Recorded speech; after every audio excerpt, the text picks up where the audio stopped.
Madhumuni ya mkutano huu ni kuwapatia maazimio ya kamati maalum ya Zanzibar ambacho ndio chombo kikuu kabisa cha utendaji kwa upande wa chama chetu upande wa Zanzibar, ambacho kilikuwa na kikao chake katika hoteli ya Mkoani Pemba kuanzia tarehe 4 mpaka 7.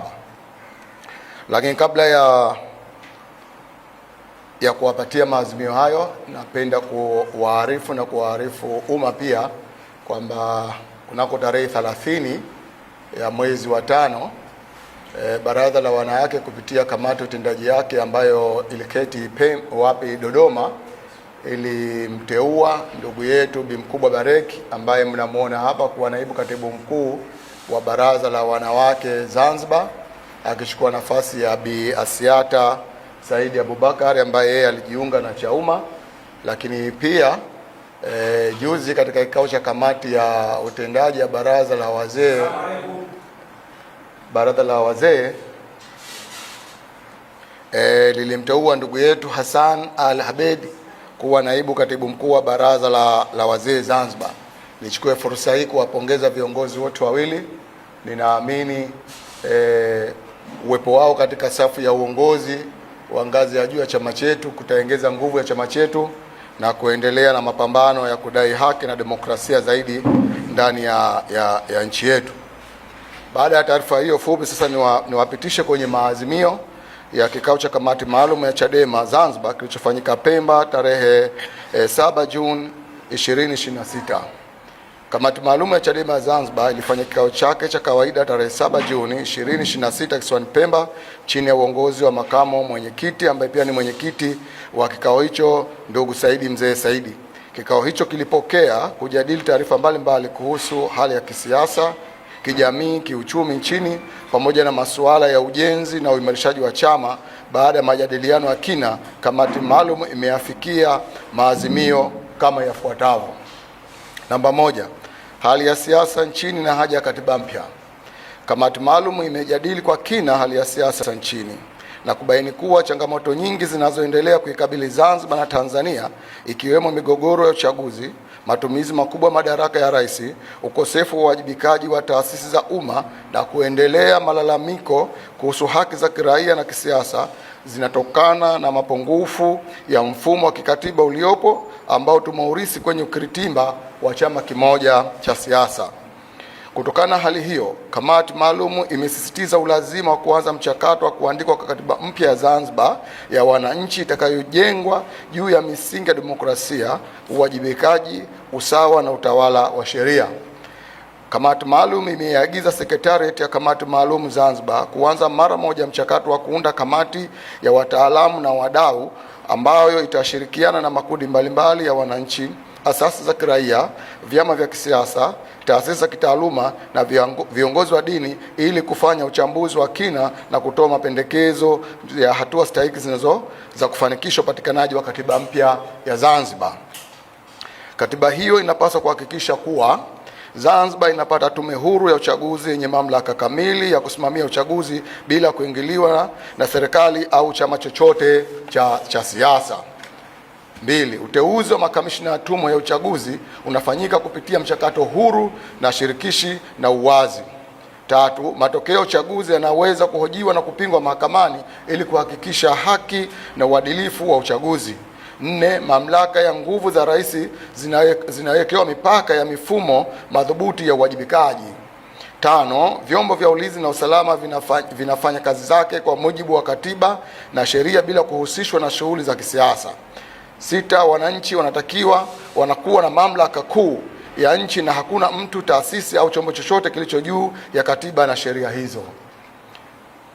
Azimio namba 2, kupanda kwa gharama za maisha na mfumuko wa bei. Kamati maalum imepokea taarifa ya sekretariat kuhusu hali ya uchumi na mwenendo wa maisha ya wananchi nchini.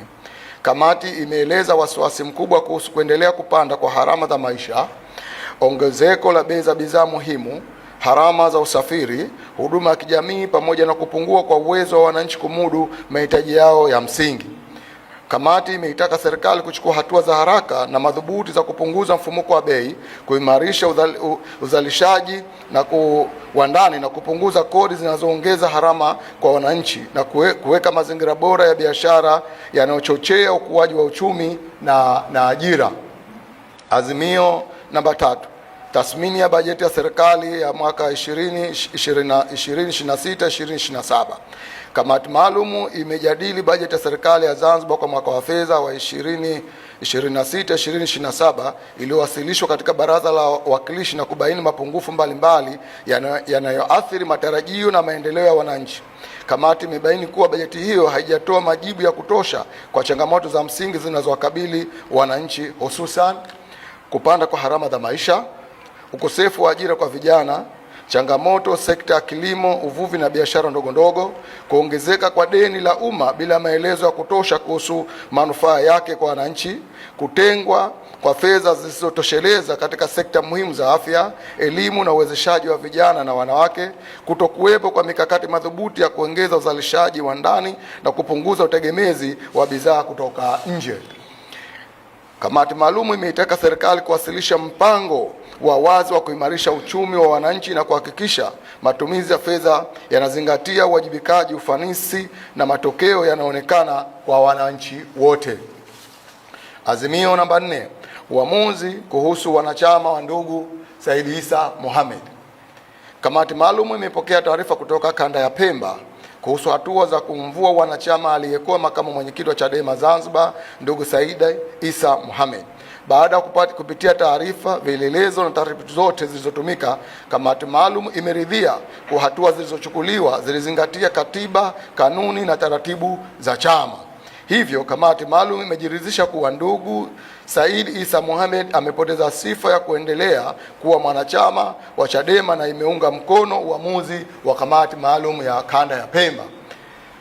Aidha, pia kamati maalum inawahakikishia wanachadema wote na Watanzania wote msimamo wetu umebakia ule ule wa kutokuungana na Said Issa Mohamed na kwamba hayo anayoendelea nayo ni mpango wa watu wenye nia ovu dhidi ya demokrasia yetu na chama chetu cha demokrasia na maendeleo Chadema. Azimio namba 5. Kupitishwa kwa mpango wa mkakati na mpango kazi wa chama Zanzibar.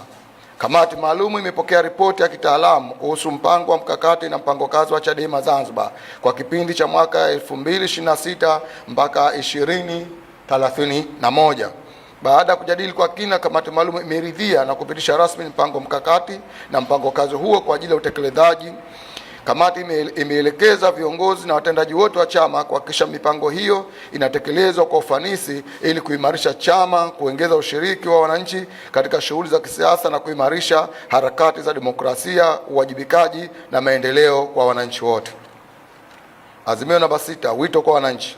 Kamati maalum inatoa wito kwa wananchi wote wa Zanzibar na Tanzania kwa jumla kuendelea kushirikiana kikamilifu katika mjadala wa kitaifa kuhusu mustakabali wa nchi yetu, hususan masuala ya katiba mpya, utawala bora, haki za kiraia, maendeleo ya uchumi, uimarishaji wa demokrasia.